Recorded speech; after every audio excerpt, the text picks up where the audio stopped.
But what is this Brahma Vigyan? The very essence of it? How to apply it in the many worlds?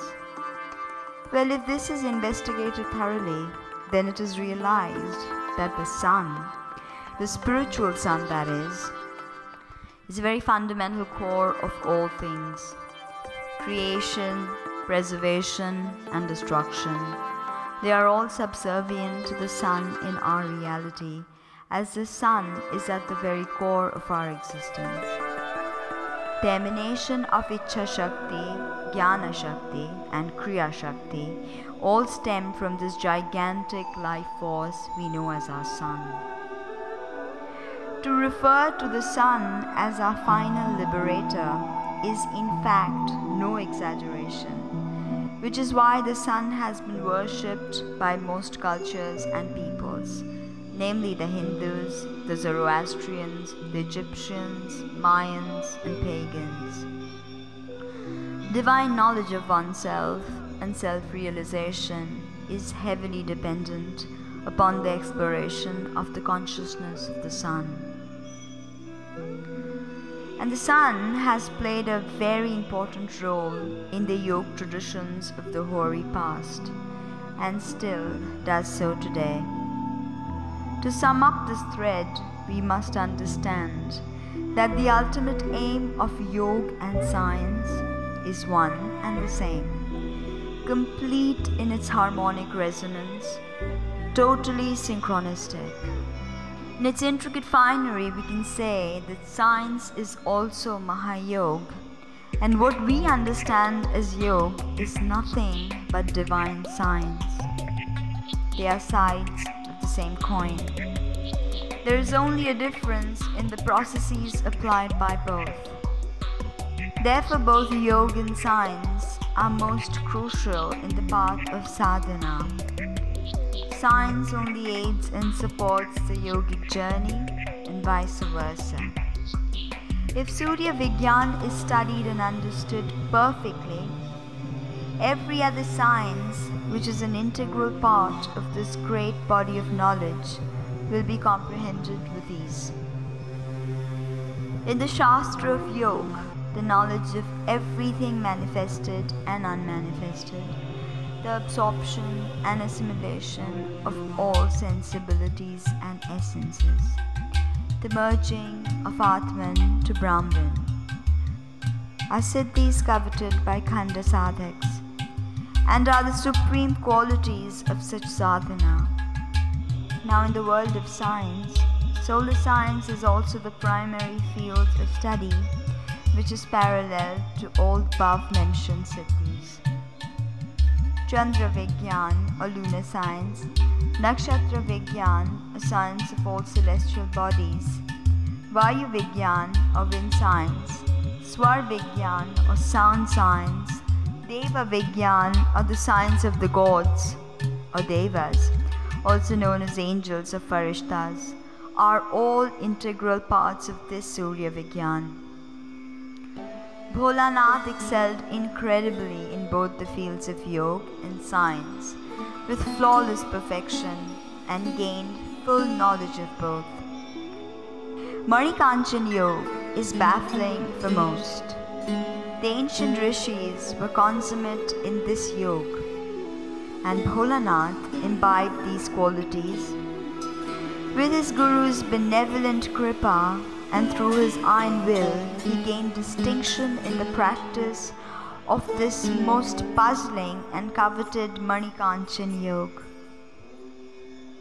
which is why he was able to experience the magnanimous universe, the omniscient Ishvara, and the Anadi Mahashakti. He had gained the right to transform the Shakti of nature, that is nature's laws, and bend them to his own will or Ichha Shakti. There was no duality in him anymore. He was one with everything. Nature, the cosmos, the universe, the multiverse, the multi-multiverses, everything. One can never realize the great spiritual truths by just intellectual study. The life of Dharma does not reveal itself so. Even though the knowledge imparted in the scriptures is deep and penetrating, even though it is endless, it cannot relay all the spiritual insights to your soul. It can give you knowledge, but cannot translate that knowledge into wisdom. Noteworthy to mention here are the doctrines of the eye and the heart. By just studying the texts and by discourses, one gains the eye doctrine. But to understand the heart doctrine, one must look into it deeper. Sentences which are formed by words can never quite express themselves thoroughly. They are subject to interpretive powers and often misunderstood. Without really experiencing each word, one can never get at its meaning. It dilutes this other, and the illusion is not lifted. Bholanath followed every instruction his Guru Deva imparted with great respect and patience. He practiced great discrimination, rigorous discipline, and unfaltering tapas. And then the deep secret was eventually realized in the depths of his heart. The doctrines of science and yoga were deeply embedded in his psyche, in his soul, in his heart, and no amount of intellectual study could take him to such levels of realization. He was lost for 22 years in deep tapas as a brahmachari. The magnificent life force which is the noumena of all phenomena, which sets to motion all the laws of this universe, the sun, the moon, the wind, stars, and all celestial objects continue the karmic dance through eternities, not daring to deviate even for a micromillisecond. Under whose benevolent rule, the bosom of a mother swells up with life-sustaining milk for a child, even before it has made its way out of the womb. That life force is feminine. She is Vishwajanani, or the Universal Mother. She is Mahashakti, Anandamayi, in bliss forever.